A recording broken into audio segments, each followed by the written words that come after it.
Back with us now, former acting Homeland Security Secretary Chad Wolf. Chad, it's good to see you again. Chad, what did you make of this story when you heard about it, that Senator Langford, he's a member of Senate Homeland Security, he's saying that Homeland Security Mayorkas, he wants to get information on why Mayorkas is again secretly expanding DHS authority across several Homeland Security sub-agencies to do censorship and monitor disinformation on the internet. What's going on here?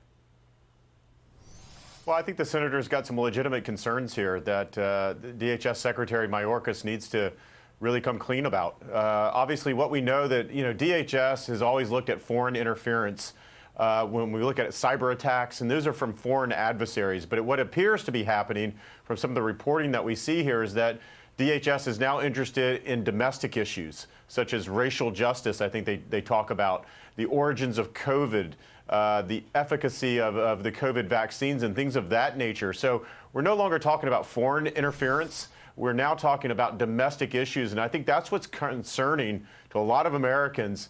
If you're going to have DHS and a federal agency to say, hey, what is the truth and what is not the truth? And we get very close to First Amendment protected issues and freedom of speech. And I think that's the most concerning thing that we see here. Yeah, when you talk about to your point, Chad, about the pandemic, people were railroaded into thinking the vaccines were totally safe.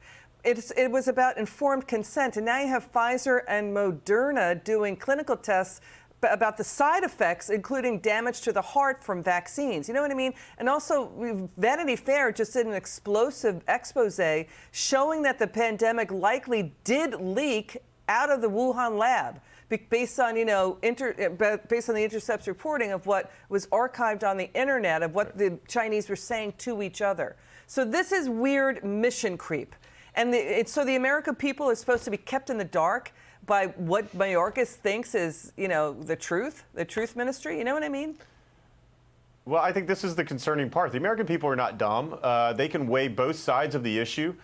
They should be presented both sides facts, and they can decide for themselves. But to have a government agency to say, no, this is what is truthful and this is what is not, based on some criteria that's unknown to the American people that they are deciding on, perhaps because it fits a narrative that they want, that is what's at issue here. And so we need to have, obviously, that open press so that they can certainly report on various sides of a particular issue and let the American people decide what they believe is the truth or not, but not to have a government agency, particularly here in the domestic arena, saying and putting their thumb on the truth scale there. So the other thing too is why is Mayorkas doing this? He faces possible impeachment. Even the Inspector General for Homeland Security said there is no need for any disinformation board to exist at all.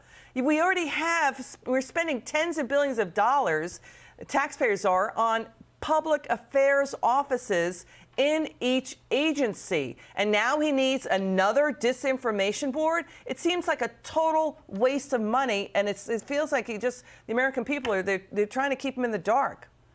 We get it about we get it about bad information on the internet. We get it about social media. You know what fixes bad information on social media? More information. Not this, not censorship. Right. That's right. And I think, the DHS was caught, several months ago about this disinformation board, and at the end of the day had to disband it because not only were they getting criticism, obviously, from the right, but also from the left, because I think the left also saw that this wasn't needed. This has gone beyond the mission of DHS and what they do every day to protect the homeland. And so when you see that disinformation board dissolve, but yet you still see the department undertaking these types of events, and you're saying to yourself, well, maybe they're still doing it without the board in the name. And I think that is, again, what is the concerning part and deserves some oversight. Chad, final question.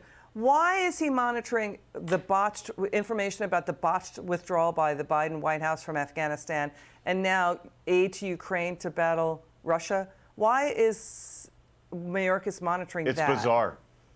Yeah, it's bizarre. He needs to be questioned about that. Why is it that is somehow dangerous to Americans to understand why we withdrawal from Afghanistan or aid to Ukraine and in what capacity? Okay. So I think he needs to be held accountable to that. Got it. Chad Wolf, always a pleasure having you on. Thanks for joining us.